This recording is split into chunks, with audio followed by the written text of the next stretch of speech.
आप सोचो, एक बहुत बड़ा पानी का गुब्बारा है जो आसमान में बहुत ऊपर अचानक से फट गया और उसका सारा पानी एक ही जगह पर एक छोटे से एरिया में गिर गया। क्लाउड बर्स्ट को समझने का यह सबसे आसान तरीका है। यह सिर्फ तेज बारिश नहीं होती, यह असल में एक बहुत इंटेंस और अचानक से होने वाली बारिश है। साइंटिफिकली कहें तो एक क्लाउड बर्स्ट तब होता है जब एक घंटे में 100 मिलीमीटर या लगभग 4 इंच बारिश होती है। लगभग 20 से 30 स्क्वायर किलोमीटर के ज्योग्राफिकल रीजन पर पानी की इतनी बड़ी मात्रा का अचानक से गिरना ही क्लाउड बर्स्ट को कुदरत की सबसे विनाशकारी और डरावनी चीजों में से एक बनाता है, खासकर पहाड़ी इलाकों में जहां इसके नतीजे अक्सर बहुत भयानक और तुरंत दिखते हैं। बर्स्ट शब्द थोड़ा मिसलीडिंग हो सकता है क्योंकि बादल सचमुच गुब्बारे की तरह फटते नहीं हैं, बल्कि इसका मतलब एक खास तरह के बादल, आमतौर पर क्यूमुलोनिम्बस बादल के अंदर जमा पानी का तेजी से नीचे गिरना है। बारिश की जबरदस्त इंटेंसिटी ही क्लाउड बर्स्ट को एक सामान्य भारी बारिश से अलग करती है। जितनी बारिश सामान्य मॉनसून के दौरान कई दिनों में होती है, उतनी बारिश एक ही घंटे में हो सकती है, जिससे नीचे की जमीन के नेचुरल ड्रेनेज सिस्टम भर जाते हैं और अचानक भयानक बाढ़ आ जाती है। ये घटनाएं हिमालय के पहाड़ी इलाकों में खासकर खतरनाक होती है। खड़ी ढलानें और संकरी घाटियां फनल का काम करती हैं, जिससे पानी की भारी मात्रा अविश्वसनीय ताकत के साथ नीचे आती है। ये पानी अपने साथ मिट्टी, पत्थर और मलबा बहा ले जाता है और एक जानलेवा तेजी से बहने वाली कीचड़ में बदल जाता है, जिसे फ्लैश फ्लड या डेब्री फ्लो कहते हैं। इंडिया में अपनी बड़ी हिमालयन एक्सपेंस के साथ क्लाउड बर्स्ट इवेंट्स की एक दुखद हिस्ट्री है, जिन्होंने देश की मेमोरी पर गहरे निशान छोड़े हैं। शायद इनमें से सबसे इनफेमस 2013 की उत्तराखंड में हुई केदारनाथ डिजास्टर है। उस साल जून में कई दिनों तक चले क्लाउड बर्स्ट इवेंट के साथ चौराबरी ग्लेशियर के पिघलने से मंदाकिनी रिवर में अनप्रेसिडेंटेड बाढ़ आ गई। केदारनाथ का पवित्र शहर, एक मेजर पिलग्रिमेज साइट, लगभग पूरी तरह से डिस्ट्रॉय हो गया था। पानी, मिट्टी और पत्थरों के सैलाब ने बिल्डिंग्स, ब्रिजेस और रोड्स को मिटा दिया। हाल ही में हिमाचल प्रदेश स्टेट को ऐसे एक्सट्रीम वेदर इवेंट्स ने बार बार हिट किया है। लद्दाख का कोल्ड डेजर्ट रीजन, जो ट्रेडिशनली अपने सूखे क्लाइमेट के लिए जाना जाता है, ने भी हाल के सालों में क्लाउड बर्स्ट की भयानक फोर्स देखी है। दुख की बात है कि 5000 से ज्यादा पिलग्रिम्स और रेजिडेंट्स की जान ले ली और कई और मिसिंग बताए गए। ये आइसोलेटेड इंसिडेंट्स नहीं है, बल्कि इंडियन हिमालय में बढ़ते एक्सट्रीम वेदर इवेंट्स के एक डिस्टर्बिंग ट्रेंड का हिस्सा है। हर डिजास्टर बड़े नुकसान की कहानी कहता है। टूटे हुए कम्युनिटीज की और बेहतर डिजास्टर प्रिपेयर्डनेस, सस्टेनेबल डेवलपमेंट और नाजुक माउंटेन इकोसिस्टम के लिए गहरे रेस्पेक्ट की अर्जेंट नीड की। क्लाउड बर्स्ट का सबसे सीधा और जानलेवा नतीजा है फ्लैश फ्लड। नदी के बाढ़ की तरह नहीं, जो कई दिनों में बनती है, फ्लैश फ्लड कुछ ही मिनटों में आ जाती है, जिससे लोगों को बचने के लिए बहुत कम समय मिल पाता है। थोड़े समय में एक छोटे से एरिया में पानी की इतनी ज्यादा मात्रा आने से नाले और नदी के किनारे भर जाते हैं। पहाड़ों में यह पानी बहुत तेजी से ढलान से नीचे बहता है।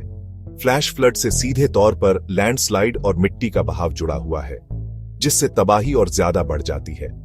तेज बारिश से पहाड़ी ढलानों पर मिट्टी तेजी से गीली हो जाती है, जिससे उसकी स्थिरता और पकड़ कम हो जाती है। इंफ्रास्ट्रक्चर को नुकसान भी आफ्टरमैथ का एक और बड़ा पहलू है।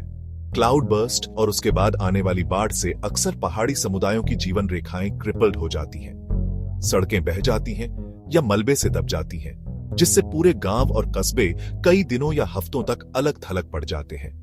पुल, जो नदियों और घाटियों को जोड़ने के लिए बहुत जरूरी है, अक्सर तेज पानी की ताकत से ढहने वाली पहली संरचनाएं होती हैं। सीधे फिजिकल नुकसान के अलावा जीवन और लिवलीहुड पर लॉन्ग टर्म असर बहुत गहरा होता है। इंसानी जान का नुकसान सबसे बड़ी त्रासदी है, जिससे परिवार और समुदाय तबाह हो जाते हैं।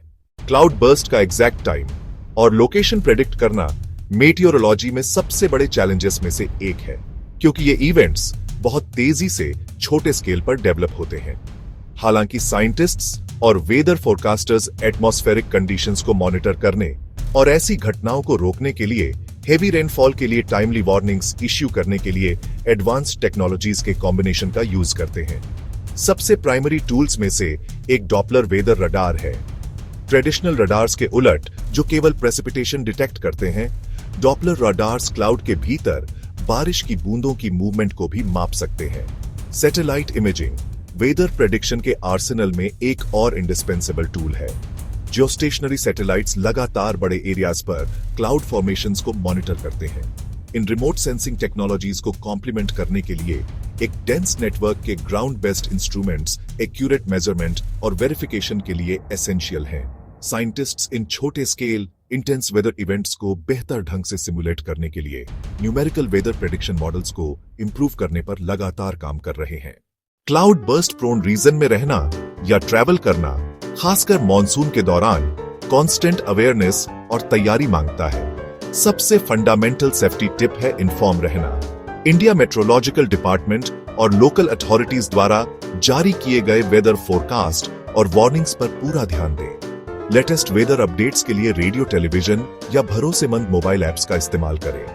अगर आपके एरिया के लिए भारी या बहुत भारी बारिश की वार्निंग जारी की जाती है तो यह हाई अलर्ट पर रहने का संकेत है। गैर जरूरी ट्रैवल से बचें और उन सभी प्लान्स को पोस्टपोन करें जिनमें मौसम साफ होने तक नदियों को पार करना या रिमोट एरिया में ट्रैकिंग करना शामिल है। अगर आप भारी बारिश के दौरान घर पर हैं तो अपने आसपास के माहौल पर नजर रखें। किसी भी ऐसी असामान्य आवाज पर ध्यान दें जो आने वाले लैंडस्लाइड या फ्लैश फ्लड का संकेत हो सकती है। सबसे क्रिटिकल रूल्स में से एक है तेज बारिश के दौरान और उसके बाद नदियों, स्ट्रीम्स और निचले इलाकों के पास के एरिया से बचना। चलते हुए फ्लड वाटर्स से होकर चलने, तैरने या ड्राइव करने की कभी कोशिश न करें। एक इमरजेंसी किट तैयार रखें जिसमें flashlight, batteries, first aid kit, सूखा खाना, पीने का पानी और वाटरप्रूफ बैग में जरूरी डॉक्यूमेंट्स जैसी जरूरी चीजें हों। क्लाउड बर्स्ट वैसे तो एक नेचुरल मौसमी घटना है, पर उनकी वजह से होने वाली तबाही अक्सर इंसानी हरकतों और पर्यावरण के बिगाड़ने से बहुत ज्यादा बढ़ जाती है। इकोलॉजिकली सेंसिटिव पहाड़ी इलाकों में बिना प्लानिंग के और बेतरतीब कंस्ट्रक्शन इसकी सबसे बड़ी वजह है। बिल्डिंग्स, होटल्स और सड़कें अक्सर पहाड़ों को काट कर बनाई जाती हैं, जिसे स्लोप कटिंग कहते हैं। इससे स्लोप का नेचुरल स्ट्रक्चर कमजोर हो जाता है, जिससे भारी बारिश के दौरान लैंडस्लाइड का खतरा बहुत बढ़ जाता है। इसके अलावा ज्यादातर कंस्ट्रक्शन सीधे नदी के बाढ़ वाले मैदानों और नेचुरल ड्रेनेज चैनल्स पर होता है, जिससे पानी का रास्ता रुक जाता है और अचानक आने वाली बाढ़ का असर और बढ़ जाता है। पेड़ों की कटाई भी एक और बड़ी वजह है। जंगल बाढ़ को रोकने और मिट्टी के कटाव को रोकने में बहुत जरूरी रोल निभाते हैं। पेड़ों की जड़ें मिट्टी को एक साथ बांधे रखती हैं, जिससे उसकी स्टेबिलिटी बढ़ती है, जबकि जंगल का ऊपरी हिस्सा बारिश के पानी का एक बड़ा हिस्सा रोकता है। जब खेती, इंफ्रास्ट्रक्चर या शहरी विस्तार के लिए जंगलों को साफ किया जाता है तो यह नेचुरल डिफेंस मैकेनिज्म खत्म हो जाता है। कंस्ट्रक्शन के कचरे और ठोस कचरे को सही तरीके से न फेंकना हालात को और बिगाड़ देता है।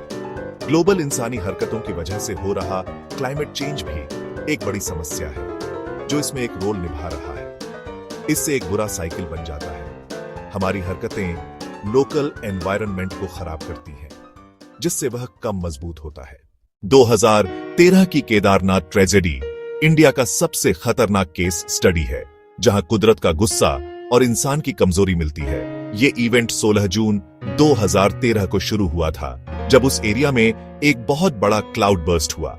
ये कोई एक अकेला इवेंट नहीं था, बल्कि बहुत तेज बारिश लगातार हो रही थी।